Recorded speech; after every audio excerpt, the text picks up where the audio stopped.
ಇವಾಗ ದಿನಕ್ಕೊಂದು 10-15 ಕೇಸು ನ್ಯೂಸಲ್ಲಿ ಬರ್ತಾ ಇದೆ. ಗಂಡ ಹೆಂಡತಿ ಕೊಲೆ ಮಾಡ್ದ, ಹೆಂಡತಿ ಗಂಡನ ಕೊಲೆ ಮಾಡಿದ್ಲು. ಆ ಥರ ಎಲ್ಲ ಯಾಕೆ ಅಷ್ಟೊಂದು ದ್ವೇಷ ಇದ್ರೂ ಯಾಕೆ ಜೊತೆಗಿರ್ತೀರ? ಬೇರೆ ಆಗ್ಬೋದು. ಮಕ್ಕಳು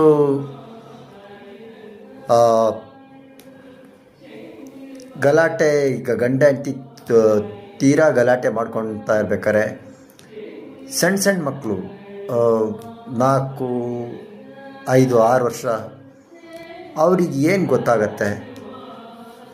ನೀವೀಗ ತೀರಾ ಗಲಾಟೆ ಇದು ಮಾಡಿಕೊಂಡು ಒಬ್ಬರು ಇನ್ನೊಬ್ಬರನ್ನ ಕೊಲೆ ಯಾಕೆ?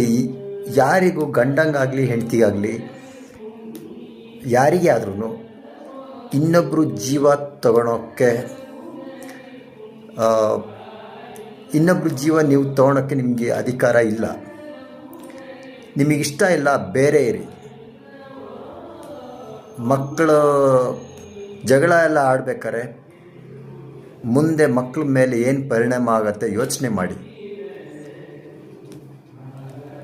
ಕೋರ್ಟ್, ಈಗ ಸ್ಟೇಷನ್ನಿಗೆಲ್ಲ ಏನಾದ್ರು ಹೋಗಿ ಅಲ್ಲಿ ಇದಾಗಿದ್ದರೆ ರೌಡಿ ಶೀಟರ್ ಕೇಸ್ ಓಪನ್ ಮಾಡಬೇಕು ಪೊಲೀಸ್ಗಳು, ಗಂಡನ ಮೇಲಾಗಲಿ ಹೆಂಡತಿ ಮೇಲಾಗಲಿ. ವಾರಕ್ಕೆ 1-2 ಸಲ ಸ್ಟೇಷನ್ನಿಗೆ ಹೋಗಿ ಇದು ಮಾಡಿ ಬರಬೇಕು. ಆ ಥರ ಅವ್ರು ಸುಧಾರಿಸೋ ತನಕ ಅವ್ರಿಗೆ ಆ ಥರ ಇದು ಮಾಡಬೇಕು. ಸುಮ್ಮನೆ ಮಾತಲ್ಲಿ ಹೇಳಿ ಸಮಾಧಾನ ಮಾಡಿ ಕಳಿಸಿದ್ರೆ ಆಗೋದಿಲ್ಲ. ಈಗ ನ್ಯೂಸ್ಗಳು, ಮೂವಿ, TV ಅದೆಲ್ಲ ನೋಡಿಬಿಟ್ಟು ದ್ವೇಷನ ಹರಡಬೇಡಿ, ಆದರೆ ಪ್ರೀತಿನ ಹಂಚ್ಕೊಳ್ಳಿ. ದ್ವೇಷದಿಂದ ಯಾರಿಗೂ ಲಾಭ ಇಲ್ಲ. ಇದೆ ಸಾಮಾಜಿಕ ಒತ್ತಡ ಇದೆ. ಅದಾದರೆ ಸಾಮಾಜಿಕ ಒತ್ತಡ ಬೇಡ. ನೀವು ಏನಕ್ಕೆ ಸಮಾಜದ ಒತ್ತಡ ತಗೊಂಡು ನೀವು ಏನು ಮಾಡ್ತೀರಾ?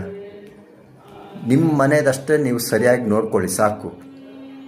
ಸಮಾಜದ ಇದಕ್ಕಾಗಿ ಗಲಾಟೆ ಮಾಡ್ಕೊತೀರಾ?